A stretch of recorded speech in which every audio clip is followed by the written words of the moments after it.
নমস্কার, 5টার 5 মিনিট নিয়ে আমি অতনু রয়েছে আপনার সঙ্গে। রাজধানীতে ভালোই ঠান্ডা পড়েছে এখনো পর্যন্ত। রাতের দিকে 10-11 চলে যাচ্ছে টেম্পারেচার, ভালোই ঠান্ডা। আর এই ঠান্ডার মধ্যে রাজনীতির উত্তাপ চড়ছে। কালো শাকে মমতা বন্দ্যোপাধ্যায় স্বজনহারাদের নিয়ে জাতীয় নির্বাচন কমিশনে আজ সকাল থেকে দিল্লিতে একের পর এক ঘটনা, সেই সব ছবি আপনাদের দেখাবো। তবে তার আগে একবার ভিতরের খবর জানার চেষ্টা করব। দিল্লিতে কমিশনে গণেশ কুমারের সঙ্গে বৈঠক মমতা বন্দ্যোপাধ্যায়ের। তার সঙ্গে মৃতদের পরিবারের 12 জন সদস্য রয়েছেন। তার সঙ্গে রয়েছেন অভিষেক বন্দ্যোপাধ্যায়, কল্যাণ বন্দ্যোপাধ্যায়। কি খবর পাচ্ছি ভিতর থেকে? মৈত্রেয়ী রয়েছেন আমার সঙ্গে। মৈত্রেয়ী, দেখো, এখনো পর্যন্ত যেটা আমরা জানতে পারছি যে বৈঠক ইতিমধ্যেই শুরু হয়েছে এবং তৃণমূলের তরফ থেকে বেশ কিছু দলিল পেশ করা হচ্ছে। একেবারে যেহেতু মৃতদের পরিজনদেরকে তারা নিয়ে এসেছেন, তার মধ্যে বিএলওরা রয়েছেন, যে সমস্ত বিএলওরা প্রাণ হারিয়েছেন, সেই বিএলওর বাড়ির লোকরা রয়েছেন, পরিজনেরা রয়েছেন, এরকম সাধারণ ভোটাররা রয়েছেন যারা আতঙ্কের কারণে যাদের মৃত্যু হয়েছে, এবং সেই সমস্ত মানুষরাও রয়েছেন যারা জীবিত থাকার পরেও যাদেরকে মৃত বলে ভোটার তালিকায় দাগিয়ে দেওয়া হয়েছে। ফলে তাদের সঙ্গে বেশ কিছু নথি নিয়ে এসেছেন তৃণমূল সুপ্রিমো, এবং সেই নথি এই মুহূর্তে পেশ করা হচ্ছে। এবং কিছুটা সময় প্রাথমিকভাবে যেটা জানা যাচ্ছে যে মমতা বন্দ্যোপাধ্যায় এবং অভিষেক বন্দ্যোপাধ্যায়দেরকেই মূলত বক্তব্য রাখছেন মমতা বন্দ্যোপাধ্যায়, এবং তিনি মূল বক্তব্য আজকে রাখবেন। এবং একই সঙ্গে যারা আক্রান্তদের পরিজনেরা রয়েছেন, প্রয়োজনে তাদের কি অবস্থা, তাদের আসল যে সত্য, সেই সমস্ত কিছু তথ্য পরিসংখ্যান তুলে ধরা হবে এবং একেবারে সাক্ষ্য প্রমাণ হিসেবে তাদেরকে সঙ্গে করে নিয়ে আসা হয়েছে। আজকে যখন আমরা দেখছি যে মমতা বন্দ্যোপাধ্যায় তিনি কালো শাল গায়ে জড়িয়ে, এবং তার সঙ্গে সঙ্গে অভিষেক বন্দ্যোপাধ্যায়, কল্যাণ বন্দ্যোপাধ্যায়, তারা কালো পোশাকে, এবং যে সমস্ত আক্রান্ত পরিজনের বাড়ির লোকরা আসছেন তারা প্রত্যেকেই কিন্তু কালো পোশাকে বা কেউ কালো চাদর গায়ে। একটু সঙ্গে থাকো প্লিজ। মৈত্রী, একটু সঙ্গে থাকো, কিছু অ্যাম্বিয়েন্স শোনাবো। যখন তিনি তারা যখন ঢুকছেন জাতীয় নির্বাচন কমিশনে, তার আগের কিছু অ্যাম্বিয়েন্স শোনাবো।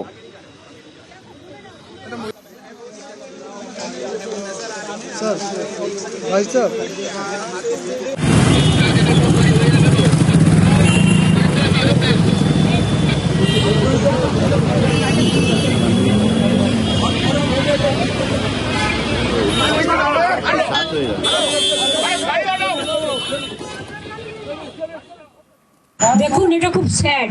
সকাল থেকে বঙ্গভবন এবং আমাদের দুটো বঙ্গভবনে সেন্ট্রাল পুলিশ, দিল্লি পুলিশ দিয়ে ভর্তি। আরে এইটার মধ্যে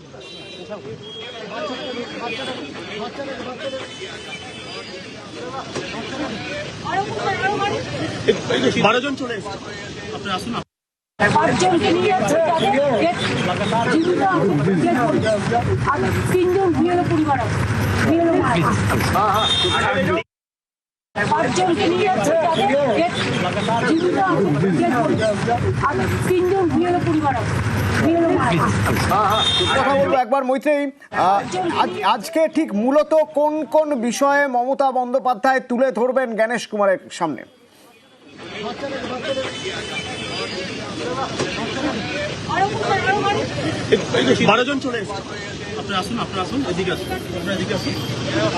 মৈত্রেয়ী আছে আমার সঙ্গে। মৈত্রেয়ী, আজ মূলত কোন কোন বিষয় গণেশ কুমারের সামনে তুলে ধরবেন মমতা বন্দ্যোপাধ্যায়? খুব সার্বিকভাবে যে 6টি চিঠি তিনি এখনো পর্যন্ত দিয়েছেন, অবশ্যই সেই 6টি চিঠির যে বক্তব্য, সেই বক্তব্যগুলোও কিন্তু আরো একবার করে উঠে আসতে চলেছে আজকের এই বৈঠকে, সেটা নিঃসন্দেহে ভাবে বলা যায়। এবং যে জবাব তিনি এখনো পর্যন্ত পাননি, তার কারণ সাধারণ মানুষের হয়রানি থেকে শুরু করে বিএলওদের চাপ দেওয়া, এবং সেখানে দাঁড়িয়ে একাধিক বিষয় তিনি এর আগে হাইলাইট করেছেন। এবং সাম্প্রতিকতম তার যে চিঠিটা ছিল, সেই চিঠিতে তিনি উল্লেখ করেছেন যে কিভাবে এখতিয়ার বহির্ভূত কাজ করছেন এবং আইনে পরিপন্থী কাজ করছে এই মুহূর্তে জাতীয় নির্বাচন কমিশন, সেখানে মাইক্রো অবজারভারকে নিয়োগ করেছেন তারা।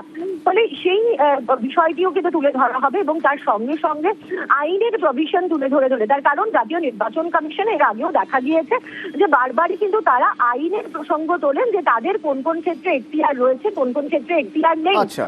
সেই জায়গাটিকে কিন্তু স্পষ্ট করার জন্য একেবারে আইনের এখতিয়ার তুলে ধরার জন্য এবং খুব সেই কারণেও কিন্তু কল্যাণ বন্দ্যোপাধ্যায় আইনজীবী তাকেও কিন্তু সঙ্গে রাখা হয়েছে যাতে আইনের প্রভিশন গুলো যে এই যে নাগরিকত্ব যে আইন রয়েছে সেই আইনে কোথায় সেই প্রভিশন রয়েছে যেখানে সংস্থান রয়েছে আইনের সেদিকটাও জানার জন্য আইনজীবী কল্যাণ বন্দ্যোপাধ্যায় সঙ্গে থাকছেন। মৈত্রেয়ী, ভিতর থেকে আপডেট যা খবর পাবো আমি তোমার কাছ থেকে তোমার মাধ্যমে দর্শকের সঙ্গে শেয়ার করব। তবে তার আগে সকালের কিছু ছবি দেখিয়ে রাখতে চাইবো। আজ আমাদের কাছেও খবর এসেছিল, আমাদের কাছে ছবি এসেছিল দিল্লিতে বঙ্গভবনের সামনে পুলিশে ছয়লাভ। যখন মমতা বন্দ্যোপাধ্যায় জানতে পারলেন যে এত পুলিশ দিয়ে ঘিরে রাখা রয়েছে এবং অভিযোগ উঠছে নাকি তারা পুলিশ ভিতরে ঢুকে তল্লাশি করছে, ওই বঙ্গভবনেই তো তারা রয়েছেন, SIR এ মৃত্যু হয়েছে অভিযোগ করেছেন যারা, তাদের পরিবার পরিজন ওখানেই রয়েছেন, তখন মমতা বন্দ্যোপাধ্যায় কি বললেন শুনুন।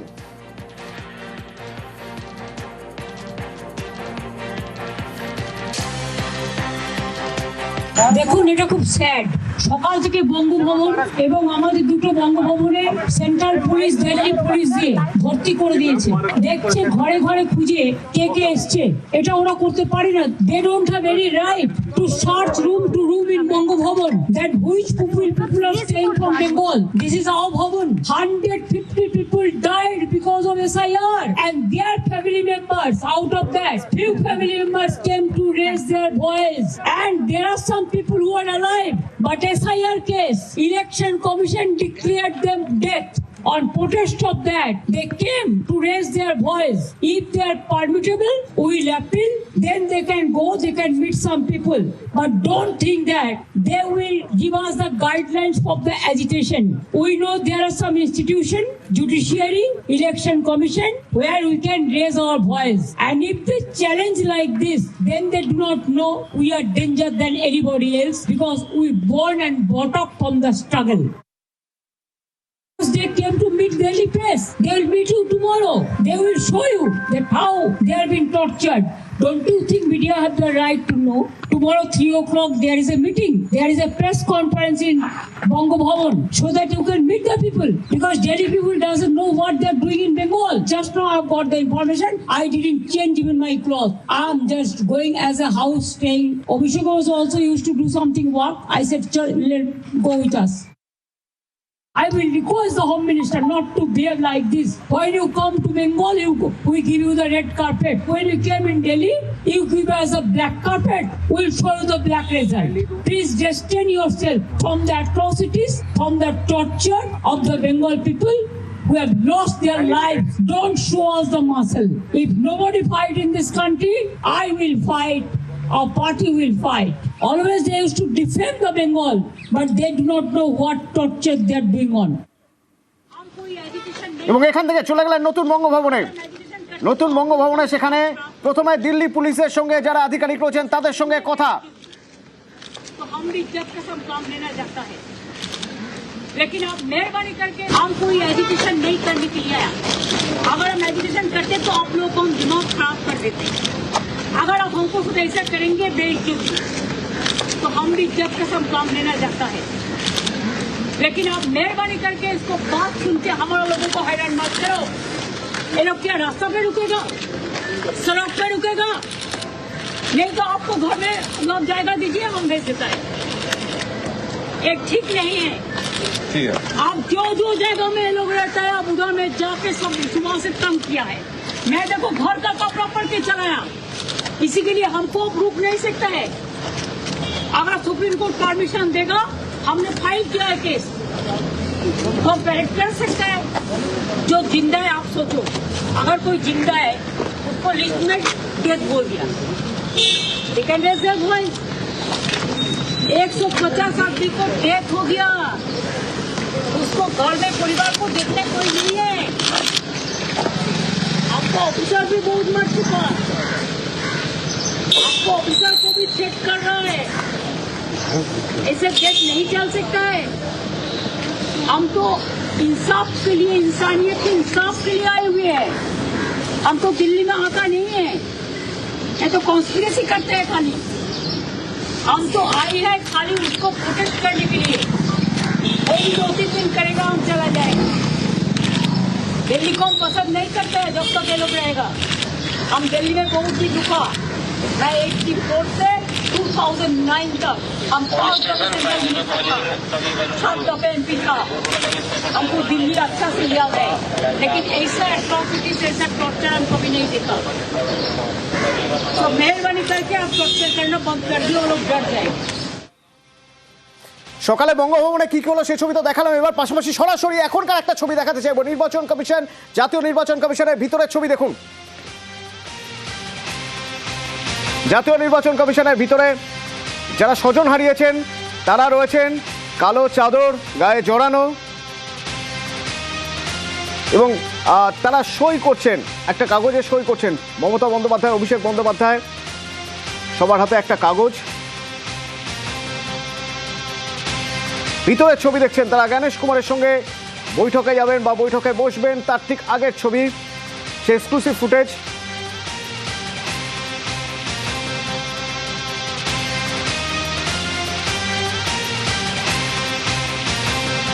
বেশ কিছুক্ষণ হয়ে গেছে তারা ভিতরেই রয়েছেন।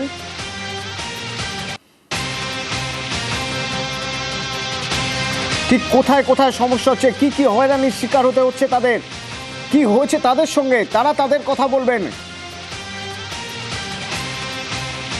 মমতা বন্দ্যোপাধ্যায়, অভিষেক বন্দ্যোপাধ্যায় তাদের নিয়ে গিয়েছেন, এবং আইনের দিক নিয়ে কথা বলার জন্য কল্যাণ বন্দ্যোপাধ্যায়, তিনিও রয়েছেন, সাংসদ কল্যাণ বন্দ্যোপাধ্যায়। মৈত্রী, আমাদের কাছে সেই ফুটেজ পৌঁছেছে, ফুটেজ দেখাচ্ছি আমরা। ভিতরের ছবি, ভিতরে যেখানে সবাই বসে আছেন এবং সেখানে একটা কাগজে সই করছেন, সবার হাতেই একটা করে কাগজ রয়েছে। মৈত্রী, একেবারে দেখো, প্রাথমিকভাবে সবার হাতে একটা করে কাগজ রয়েছে এবং তাদের নথি সংক্রান্ত বিষয়গুলো কিন্তু সেখানে রাখা রয়েছে। এবং আমি যেরকমটা একটু আগেই বলছিলাম যে মমতা বন্দ্যোপাধ্যায় তিনি কালো চাদর গায়ে দিয়ে এসেছেন, এবং শুধু তিনিই নন, তার সঙ্গে যারা যারা এসেছেন তারা প্রত্যেকেই কিন্তু কালো পোশাকে এসেছেন, অথবা কালো চাদর গায়ে ঢাকা দিয়ে তারা এসেছেন প্রত্যেকেই। এবং সেই জায়গাতে দাঁড়িয়েই কিন্তু তাদের একসঙ্গে ভেতরে ঢোকা, জাতীয় নির্বাচন কমিশনের ভেতরে ঢোকা, এবং জাতীয় নির্বাচন কমিশনের ভিতরে গিয়ে তাদের সেখান থেকে কথা বলা। জাতীয় নির্বাচন কমিশনের যারা আধিকারিকরা রয়েছেন, জ্ঞানেশ কুমার সহ অন্যান্য অফিসিয়াল যারা রয়েছেন, তাদের সঙ্গে কথা বলার জন্য তারা এই মুহূর্তে পৌঁছে গিয়েছেন। এবং প্রত্যেকের হাতে যে কাগজ রয়েছে, যেটুকু আমরা জানতে পারছি যে এই কাগজের মধ্যেই কিন্তু রয়েছে বেশ কিছু নথি, একই সঙ্গে রয়েছে যে নথি তুলে ধরা হবে জাতীয় নির্বাচন কমিশনারের সামনে। অতলোক, ধন্যবাদ মৈত্রী। এই সেই ছবি ভিতরের ছবি, জাতীয় নির্বাচন কমিশনের ভিতর থেকে যা যা আপডেট খবর আসবে আমরা আপনাদের সঙ্গে সঙ্গে দিতে থাকবো। আচ্ছা, কথা বলছিলাম আপনাদের, রাত সকাল থেকেই সরগরম দিল্লি। এই ছবির পাশাপাশি একবার সেই ছবিও দেখতে চাইবো। আপনাদের দেখিয়েছিলাম যখন দিল্লি পুলিশ নতুন বঙ্গভবনে, সেখানে প্রচুর পুলিশ, তাদের সঙ্গে কথা বললেন মমতা বন্দ্যোপাধ্যায়, তাদের সঙ্গে কথা বললেন, এবং কথা বলার পর তারপরে বঙ্গভবনে যারা রয়েছেন তাদের সঙ্গে কথা বলতে গিয়েছিলেন, সেই ছবিও আপনাদের দেখাবো। পাশাপাশি এই ফুটেজ কমিশনের ভিতরের ফুটেজ, যেখানে তারা অপেক্ষা করছেন এবং তারপর দেখা করতে গেছেন। একেবারে রণংদেহী মেজাজে মমতা বন্দ্যোপাধ্যায় রাজধানীতে আজ সকাল থেকে যে ছবি দেখা যাচ্ছে।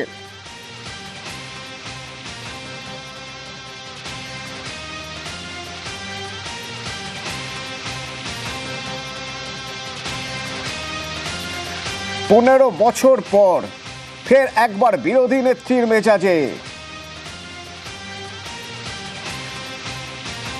2011 আগে যে বিরোধী নেত্রীর ইমেজ যেভাবে তাকে দেখা গিয়েছে, ঠিক একই রকম, তবে এবার ক্ষেত্র অন্য। এবার ক্ষেত্র দিল্লি, শীতের দিল্লি। সকাল থেকে বিভিন্ন জায়গায়, প্রথমে চলে গেলেন নতুন বঙ্গভবনে, তারপর সেখান থেকে পুরনো বঙ্গভবনে, এবং প্রতিবার তিনি একই কথা বলে যাচ্ছেন যে কেন এত অতি সক্রিয়তা। তারা তো এখানে বিক্ষোভ দেখাতে আসেননি, তারা তাদের কথা বলতে এসেছেন। তাহলে কেন এখানে ভিতরে সবার পরিচয়পত্র দেখতে চাওয়া হচ্ছে? তিনি প্রশ্ন করছেন যে দিল্লি থেকে গেলে তো রেড কার্পেট দেওয়া হয়, লাল কার্পেট, তাহলে এখানে তাদের জন্য কালো কার্পেট কেন? জাতীয় রাজনীতিতে এসআইআর অস্ত্রে বিরোধী জোটের মুখ হয়ে উঠেছেন মমতা। তার কারণ শুরু থেকে দেখা গিয়েছিল এসআইআর নিয়ে, শুরু থেকে তিনি সোচ্চার হয়েছেন। যখন বিহারে এসআইআর ঘোষণা হয় তখন থেকে তিনি সোচ্চার হয়েছেন, বারবার বলেছেন যে এই এসআইআর এই প্রক্রিয়া যেভাবে হচ্ছে তাতে সাধারণ মানুষের হেনস্থা হতে পারে, সাধারণ মানুষের হয়রানি হতে পারে। এবং সেই একই আওয়াজ তুলে এসেছেন। একদিকে আইনি লড়াই চলছে, আরেকদিকে বারবার দিল্লি পর্যন্ত পৌঁছে দিয়েছেন তার এই বিরোধিতা। এবং তার এই বিরোধিতার সুর তিনি বরাবর চড়িয়ে এসেছেন শুরু থেকে। এখন দেখা যাচ্ছে একেবারে জাতীয় নির্বাচন কমিশনে মমতা বন্দ্যোপাধ্যায়, তার সঙ্গে অভিষেক বন্দ্যোপাধ্যায়, কল্যাণ বন্দ্যোপাধ্যায়, আর কারা রয়েছেন তারা যারা স্বজন হারিয়েছেন, যারা অভিযোগ করছেন এসআইআর আতঙ্কে তাদের পরিবারের মানুষের মৃত্যু হয়েছে, তারা যাবতীয় নথি তথ্য সব নিয়ে গিয়েছেন সেখানে। ভিতর থেকে আর কিছু আপডেট পাচ্ছি এই মুহূর্তে। মৈত্রী রয়েছেন। মৈত্রী, অথবা দেখো এখনো পর্যন্ত ভিতর থেকে আলাদা করে কোনো আপডেট এখনো পর্যন্ত এসে পৌঁছায়নি। তবে যতটুকু আমরা জানতে পারছি যে প্রাথমিকভাবে মুখ্যমন্ত্রী মমতা বন্দ্যোপাধ্যায় তাকে বক্তব্য রাখতে দেওয়া হচ্ছে এবং বিভিন্ন বিষয়গুলো তিনি তুলে ধরছেন, সেটুকুই কিন্তু এখনো পর্যন্ত আমরা জানতে পেরেছি। আগেরবারও কিন্তু দেখা গিয়েছিল অভিষেক বন্দ্যোপাধ্যায় যখন প্রতিনিধি নিয়ে এসেছিলেন 31শে ডিসেম্বর, তাদেরকেও কিন্তু প্রাথমিকভাবে বলতে দেওয়া হয়েছিল জাতীয় নির্বাচন কমিশনের তরফ থেকে, এবং তাদের সমস্ত বক্তব্য শোনার পর কমিশনের তরফ থেকে পাল্টা বক্তব্য এসেছিল। ফলে আজও সেই প্রসেসই মানা হবে বলে জাতীয় নির্বাচন কমিশনের সূত্রে আমরা জানতে পারছি। এই মুহূর্তে মুখ্যমন্ত্রী মমতা বন্দ্যোপাধ্যায় তিনি কথা বলছেন এবং তার সঙ্গে সমস্ত প্রতিনিধি দলের যারা সদস্যরা রয়েছেন প্রত্যেকে উপস্থিত রয়েছেন। এবং যে প্রত্যেকের যে অবস্থান, অর্থাৎ এখানে যেরকম সেই সমস্ত ব্যক্তিরা রয়েছেন যাদেরকে মৃত বলে ঘোষণা করে দেওয়া হয়েছে, তারা অথচ তারা জীবিত রয়েছেন, সেরকম মানুষও যেমন রয়েছেন, তেমনই কিন্তু এখানে সেই মানুষরা রয়েছেন, এখানে মৃত বিএলওর পরিজনেরা রয়েছেন যারা কিনা সরকারি চাকুরে এবং যারা জাতীয় নির্বাচন কমিশনের হয়ে কাজ করার সময় তাদের মৃত্যু ঘটেছে, এবং যে মৃত্যুগুলোকে কোথাও গিয়ে এসআইআর এর কারণে মৃত্যু হিসাবে স্বীকৃতি দেয়নি জাতীয় নির্বাচন কমিশন। ফলে সেই সমস্ত ব্যক্তিরাও যেরকম রয়েছেন এবং তার সঙ্গে সঙ্গে সেই সব মানুষরা রয়েছেন যারা আতঙ্কের কারণে, যাদের এসআইআর আতঙ্কে যাদের মৃত্যু হয়েছে। ফলে বিভিন্ন যারা এখনো পর্যন্ত এসআইআর আতঙ্কে বিভিন্ন কারণে মৃত ব্যক্তিদের পরিজনেরা যেরকম এসেছেন এবং মৃত যারা বলে চিহ্নিত সেই ব্যক্তিদেরকেও কিন্তু নিয়ে আসা হয়েছে এবং তাদেরকেও কিন্তু একেবারে জ্ঞানেশ কুমারের সামনে তুলে ধরা হচ্ছে।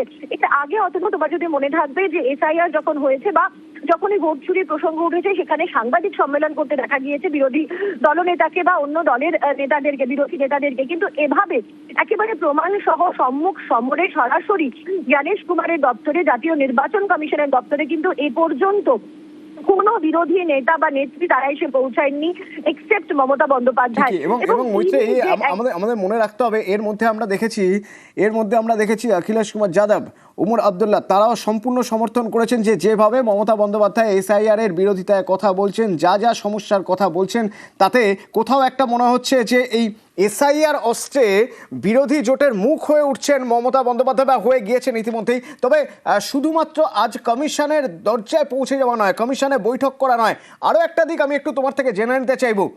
আইনি দিকেও তো লড়াই চলছে, সুপ্রিম সংঘাত, সুপ্রিম কোর্টে কমিশনের বিরুদ্ধে মমতা বন্দ্যোপাধ্যায়। মৈত্রী, একেবারেই দেখো, শুধু যে রাজনৈতিক লড়াই তাই নয়, একেবারে অল আউট লড়াই বলতে যেটা বোঝা যায়, বলা যায়, সেই অল আউট লড়াই কিন্তু এই মুহূর্তে চলছে। যে মমতা বন্দ্যোপাধ্যায় তিনি একেবারে আইনি লড়াইয়ের পথেও কিন্তু তিনি নেমেছেন এবং মমতা বন্দ্যোপাধ্যায় তিনি স্পষ্টতই জানিয়েছেন, আজও তিনি বলেছেন যে তিনি আদালতের দ্বারস্থ হয়েছেন এবং তিনি সর্বোচ্চ আদালতে তিনি নিজে পিটিশন ফাইল করেছেন। ফলে আইনি লড়াই চলবে এবং আমরা আজকে জিজ্ঞেস করেছিলাম যে তিনি সুপ্রিম কোর্টে যাবেন কিনা। তিনি এটা উল্লেখ করেছেন যে তিনি আইন মেনে চলেন এবং যদি তাকে সেই সুযোগ দেওয়া হয় তাহলে তিনি, যদি তাকে অনুমতি দেওয়া হয় তাহলে তিনি সর্বোচ্চ আদালতে যাবেন এবং যেটা তিনি এর আগেও একাধিকবার বলেছেন যে তিনি সওয়াল করবেন, সেই সওয়াল তিনি সাধারণ মানুষের হয়ে সওয়াল করবেন মমতা বন্দ্যোপাধ্যায়। ফলে আইনি লড়াইয়ের দিক থেকে কিন্তু সর্বোচ্চ আদালতে একদিকে যখন মমতা বন্দ্যোপাধ্যায় তিনি নিজে পিটিশন ফাইল করেছেন, রিট পিটিশন, অন্যদিকে তখনই রাজনৈতিক লড়াই নিয়ে কিন্তু তিনি দিল্লিতে চলে এসেছেন এবং সেই লড়াই এই মুহূর্তে জাতীয় নির্বাচন কমিশনের যে নির্বাচন সদন রয়েছে সেই নির্বাচন সদনের ভেতরে চলছে, সেটা কিন্তু কার্যত বলাই যায় নিঃসন্দেহে। অতনু, ধন্যবাদ মৈত্রী। নজর আমাদের নির্বাচন কমিশনে, কারণ জাতীয় নির্বাচন কমিশনে সেখানে মমতা বন্দ্যোপাধ্যায় রয়েছেন, তার সঙ্গে অভিষেক বন্দ্যোপাধ্যায়, কল্যাণ বন্দ্যোপাধ্যায় এবং স্বজন হারাদের মধ্যে বেশ কয়েকজন, তারা তাদের নথি নিয়ে গিয়েছেন। তাদের অভিযোগ উঠেছে বারবার যে এসআইআর এর আতঙ্কে তাদের পরিবারের মানুষের মৃত্যু হয়েছে। এমনই কিছু মানুষ আজ কালো চাদর জড়িয়ে তারা প্রতিবাদ করছেন। এই প্রতিবাদ রাজধানীর রাজপথে, দিল্লি পর্যন্ত এই প্রতিবাদ, এবং এই প্রতিবাদে দেখা গেল এতদিন পর্যন্ত যারা বিজেপি বিরোধী দল, সেই দলের মুখ তারা বিভিন্ন জায়গায় তারা তাদের বক্তব্য পেশ করেছেন, কিন্তু গণেশ কুমারের কাছে পৌঁছে গেলেন মমতা বন্দ্যোপাধ্যায় সবার আগে।